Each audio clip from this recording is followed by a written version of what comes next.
بسم الله الرحمن الرحیم. شپږمه صفحه ده د اول باب 12 نمبر حدیث دی. دغه حدیث امام مسلم رحمه الله تعالی په خپل کتاب صحیح کې مسلم شریف کې را نقل کړی دی. جناب نبی کریم صلی الله علیه وسلم فرمای: الدنیا سجن المؤمن وجنة الكافر. الدنیا سجن المؤمن وجنة الكافر. بیا یو ځل وایم: الدنیا سجن المؤمن وجنة الكافر. لفظی ترجمه داسې ده، د هر لفظ ترجمه. الدنیا دنیا، کومه دنیا؟ دغه موږ او تاسو چې ژوند پکې کوو. دغه دنیا سجن محبس دی، قیدخانه ده، بند دی المؤمن د مؤمن. و جنت او دغه دنیا چې موږ او تاسو ژوند پکې کوو دا جنت دی، باغ دی، د خوند ځای دی، الکافری د کافر. الدنیا دنیا سجنو قیدخانه ده، بند دی المؤمن د مؤمن. و جنت او جنت دی الکافری د کافر. نو دنیا د مؤمن قیدخانه او د کافر جنت. دنیا د مؤمن لپاره بند او د کافر لپاره بیا ازادي.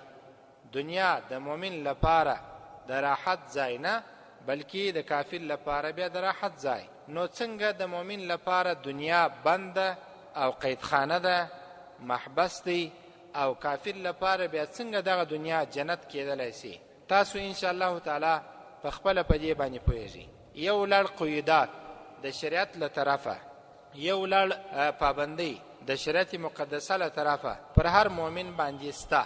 زنا مکوه، غلا مکوه، شراب مچشه، پلانه مکوه.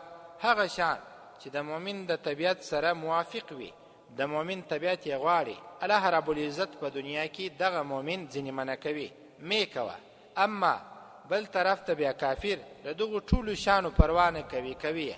هر څه چې ورغلل مخته هغه کوي، د خپل خواهش د پوره کولو لپاره، د خپل شهوت د سړولو لپاره چې هر اله هر رقم لار استعمالوي، په کار اچوي، دی دا کار کوي تر څو په دې دنیا کې دی ټوله خواهشات پوره کړي او الله رب العزت پر ده باندې د آخرت ټوله نعمتونه بند کړي. نو دلته پر موږ او تاسو چې پابندۍ دي، موږ ډېر شان نسو کولی، طبیعت مو غواړي خو ځینې بند سوي یو. ځکه نو دنیا د مؤمن لپاره بندیخانه ده.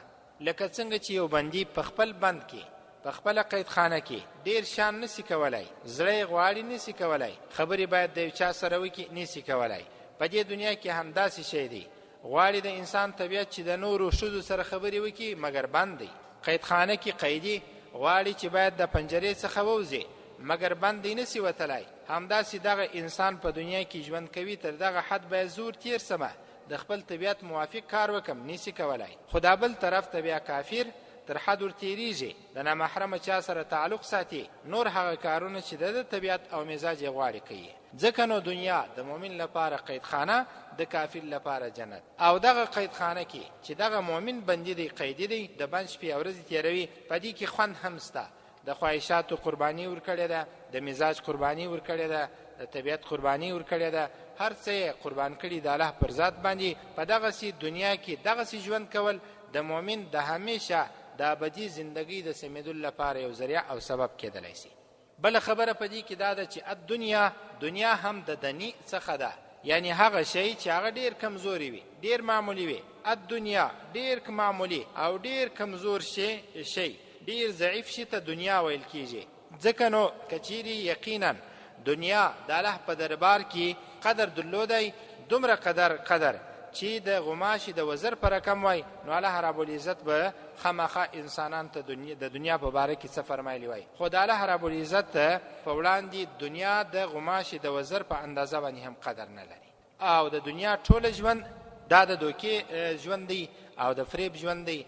مثال یې داسې دی او داسې کمزوري ژوند دی لکه هغه یو هلک یا انجلۍ چې تور دیګونه په خښته یا په بل شي باندې پاکوي، په توره خښته باندې د خاورو څخه یا د بل شي څخه جوړه سوې وي، په هغه باندې دیګونه تک تور پاکوي. څومره بې حیثیته او څومره بې احترام او بې عزته شی به وي چې هغه تک تور لوښي پاکوي. نو دنیا هم داسې مثال لري، د آخرت په مقابل کې دغسې بې حیثیته ده، دغسې بې احترامه ده. ځکه نو علما کرام فرمایي چې دغه دنیا د مؤمن لپاره قیدخانه ده او د کافر لپاره جنت دی.